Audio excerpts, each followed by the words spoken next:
வணக்கம். வாங்க, நாம இன்னைக்கு ஒரு பிரம்மாண்டமான வரலாற்று புதினத்தோட உச்சக்கட்டத்துக்குள்ள போக போறோம். அதிகாரம், சூழ்ச்சி, தியாகம்னு எல்லாம் கலந்த 10ஆம் நூற்றாண்டு சோழப் பேரரச பற்றிய கல்கியோட ஒரு மாஸ்டர் பீஸ் பொன்னியின் செல்வன். சரி, கதை எங்க ஆரம்பிக்குதுன்னு பாப்போமா? கதையோட ஆரம்பமே ஒரு துயரமான ஹீரோவோட தான். பட்டத்து இளவரசன் ஆதித்ய கரிகாலன் தனக்கு என்ன நடக்கப் போகுதுன்னு தெரிஞ்சே தன்னோட விதியை நோக்கி தைரியமா நடந்து போறாரு. அந்த காலகட்டத்துல மாபெரும் சோழ சாம்ராஜ்யமே ஒரு நூலிழையில தொங்கிட்டு இருக்கு. பாருங்க, சக்கரவர்த்தி படுத்த படுக்கையா இருக்காரு. அவரை யாரும் பார்க்க முடியல.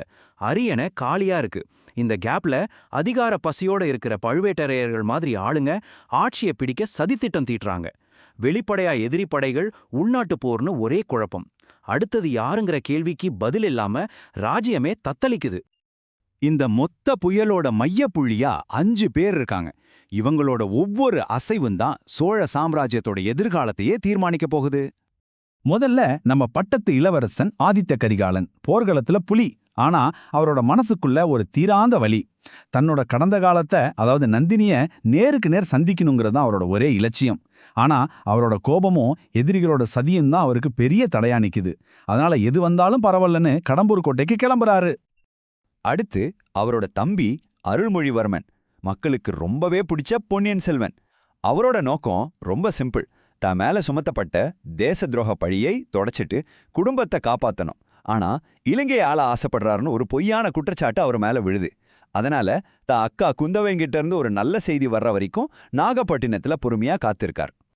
இந்த மொத்த சதிக்கு நடுவுல மாட்டிக்கிறாரு நம்ம கதைய நாயகன் வந்தியத்தேவன். சுறுசுறுப்பான, திறமையான ஒரு தூதுவன். அவரோட ஒரே லட்சியம் தன் நண்பன் அருள்மொழியை காப்பாத்தி சோழ குடும்பத்துக்கு விசுவாசமா இருக்கிறது தான். ஆனா இந்த சதி வலையில அவர் ஒரு வெளியாள். அதனால தன்னோட புத்திசாலித்தனத்தையும் தைரியத்தையும் மட்டுமே நம்பி இந்த ஆபத்தான ஆட்டத்துல ஜெயிக்க பார்க்கறான். இவங்க எல்லாரையும் தன்னோட ஒரு பார்மையாலே கட்டுப்படுத்துற ஒருத்தர் இருக்காங்க. அவங்க தான் இளவரசி குந்தவை, ஒரு அரசியல் சாணக்கியன். சோழ வம்சத்தை எப்படியாவது காப்பாத்தணுங்கிறது தான் அவங்களோட லட்சியம். பழுவேட்டரையர்கள் மாதிரி பெரிய தடகள் இருந்தாலும் தான் அரசியல் அறிவையும் ஒற்றர்களையும் வச்சு தூரத்துல இருந்தே காய்களை நகர்த்துறாங்க. கடைசியா ஒரு மாஸ்டர் ஸ்பை ஆழ்வார்க்கடியான் நம்பி சோழ நாட்டு மேல இருக்கிற விசுவாசம் மட்டும்தான் அவரோட குறிக்கோள். உண்மையை கண்டுபிடிக்கணும்னா அவ்வளோ பெரிய ஆபத்தையும் சந்திக்க தயாரா இருக்காரு. பாண்டிய சதிகாரங்களோட ரகசியங்களை கண்டுபிடிக்க பல மாறுவேஷங்கள் போட்டு அவங்க கூட்டத்துக்குள்ளே நுழைறாரு. சரி, இப்போதான் கதையோட முக்கியமான திருப்புமுனைக்கே வர்றோம். இந்த 5 பேரோட பாதையும் ஒன்னா சந்திக்கிற அந்த இடம் கடம்பூர் கோட்டை. பொழுது சாயிர நேரம் ஆதித்த கரிகாலன் கடம்பூர் கோட்டைக்கு வர்றாரு. நந்தினிய தனியா பார்க்கணும்னு கேக்குறாரு. ஏதோ தப்பா நடக்க போகுதுன்னு உணர்ந்த வந்தியத்தேவன் கரிகாலனை காப்பாத்த அங்கேயே ஒளிஞ்சுக்கிறான். கரிகாலனும் நந்தினியும் நேருக்கு நேரா சந்திக்கிற அந்த அறையில பதற்றம் உச்சத்துல இருக்கு. அப்போ நள்ளிரவுல எல்லா விளக்குகளும் அணைக்கப்படுது. திடீர்னு அந்த அறக்கதவு படார்னு சாத்தப்படுது. அந்த இருட்டுல அரண்மனைய அதிரும்பதி ஒரு அலறல் சத்தம். சோழ சாம்ராஜ்யத்தோட அடுத்த வாரிசு கொலை செய்யப்பட்டார். அந்த மொத்த குழப்பத்திலையும் எல்லார்கிட்டயும் ஒரே ஒரு கேள்விதான், யார் இதை செஞ்சா? இந்த ஒரு கேள்விக்கான பதில் தான் அந்த தேசத்தோட தலைவிதியை மாத்தப் போகுது. இந்த கொலை நடந்ததும் அரியணைக்கு ஒரு பெரிய வெற்றிடம் உருவாகுது. சதிகாரர்களுக்கு இதுதான் சரியான நேரம்.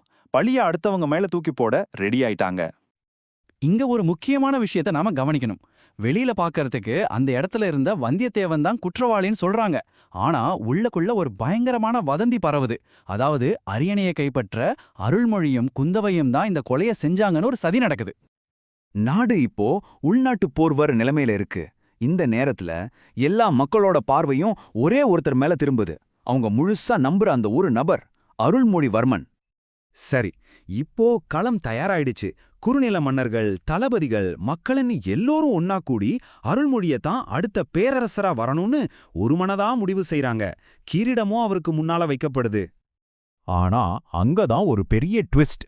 அந்த மொத்த சபையுமே அதிர வைக்கிற மாதிரி அருள்மொழி அந்த கிரீடத்தை வேண்டான்னு மறுத்துடுறார். இதுதாங்க இந்த கதையோட ஆணிவேரே. உண்மையான தலைமைங்கிறது பதவியில இல்ல, தியாகத்துல தான் இருக்குன்னு அருள்மொழி அன்னைக்கு நிரூபிச்சார். அவரோட அந்த ஒரே ஒரு முடிவு உள்நாட்டு போரை நிறுத்தினது மட்டும் இல்ல, சதிகாரங்களோட முகத்திரையும் கிழிச்சு சோழ சாம்ராஜ்யத்தை முன்னை விட பலமா ஒன்னு சேர்த்துச்சு. இது ஒரு மாபெரும் அரசியல் நகர்வு. கடைசியா இந்த கதை நம்ம கிட்ட ஒரு கேள்வியை விட்டுட்டு போகுது. 1000 வருஷம் கழிச்சும் இந்த கேள்விக்கு மதிப்பு இருக்கு. ஒரு தலைவனோட உண்மையான பெருமை என்ன? அவன் கைப்பற்றின அதிகாரமா, இல்ல நாட்டுக்காக அவன் தேர்ந்தெடுத்த அமைதியா? யோசிச்சு பாருங்க.